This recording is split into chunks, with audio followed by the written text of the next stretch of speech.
Hello guys, welcome to Supremacino classes. Guys, I am going to provide dictation prepared from the Hindu editorial. Be ready.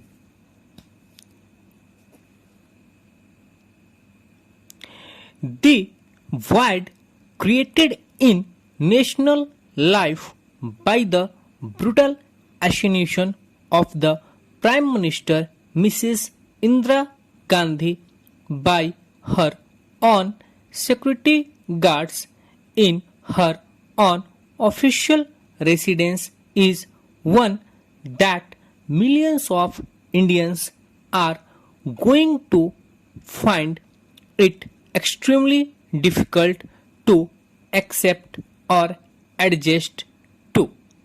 Across the nation, that is in reality a subcontinent, it is already clear that the tragedy has hit the common people as a close personal bereavement does, that is also mixed with anger, shame and foreboding of a time of troubles, or at least one of confusion and uncertainty in a political sense.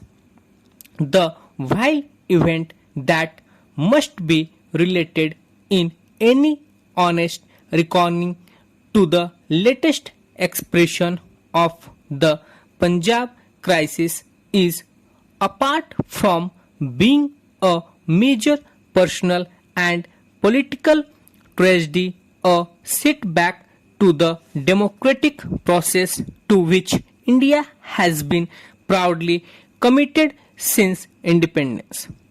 The Hindu shares the nation's deep grief, its sense of anger and disorientations, its result condemnation of the fanatism and violence that struck down Mrs.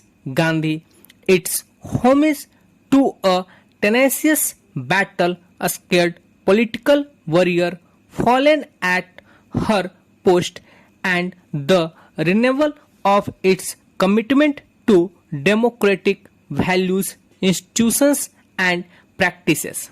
Even as a stunned nation mourns the loss of its long-standing Prime Minister, a lady who, while she made enemies, left a powerful stamp on national affairs and was perhaps the developing world's best known representative and a spokesperson in international councils, it must record its political affairs in a mature and level-headed way that cannot allow demoralization or pessimism or vacillation to take over as the enemies of the nation, internal and external, surely wish would happen. A time of national emotional upset and grieving is no time for attempting an assessment of the strengths and weaknesses, the lights and the shadows of a major political career.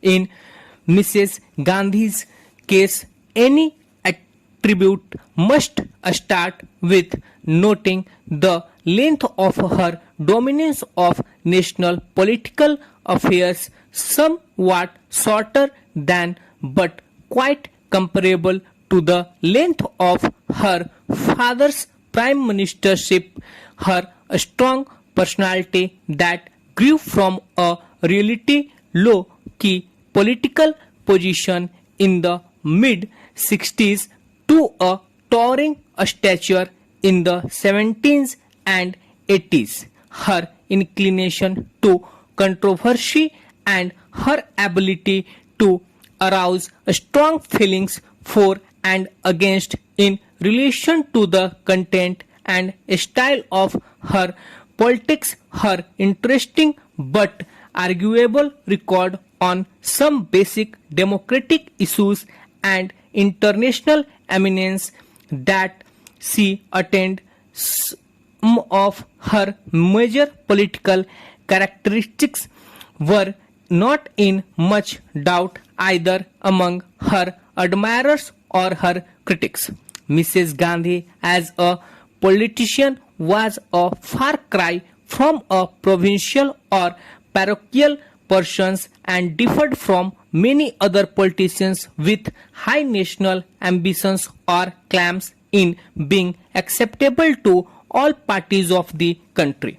She also took pride in the modernity of her outlook on politics, society, culture, science, and so on. As one prospective foreign interviewer noted, from her comments, it was clear to me that she saw herself as a new and modern breed of politician, more flexible, pragmatic, and rational than most old style politicians. Her approach to international relations and foreign policy was, in broad terms, realistic, independent, rooted to the ground, and successful in keeping India's flag aloft. The basis of the development of her politics, a basis related to the strengths and weaknesses of all her political decisions, was her rapport with the masses, her ability to arouse their feelings and sentiments and to fashion political platforms and slogans, making a potent appeal to them.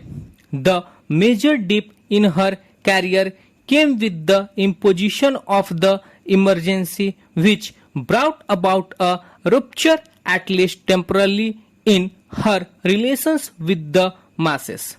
But she bounced back into national political arena in a big way, and thereupon her political career seemed headed for a new stage of development, a less fresh, more complicated and uncertain stage, when the question what next or what if Mrs. Gandhi does not secure a clear majority in the coming electoral battle was being posed quite widely. Some wondered or worried about her impact on political institutions and party structure, connected to the obvious fact that the Congress party became in the 70s and 80s dependent almost entirely on her magic with the masses and method of making all substantive decisions individually or in consultations with one of her sons. Others noted a possible tendency to concentrate on international affairs issues concerning the non-aligned movement, the Commonwealth, and there were also major foreign visits to world capitals during this later phase, which raised interesting kinds of political questions for the country. Where would this stage of development of India politics have led in the normal democratic course? Tragically, there is no way of answering the question competently that is an non-speculative way. Later, historians, political scientists, journalists, and a host of others to whom politics means a great deal will be able to look objectively and critically at India's track record during the Indira Gandhi era, and they are likely to find much that will endure the survive the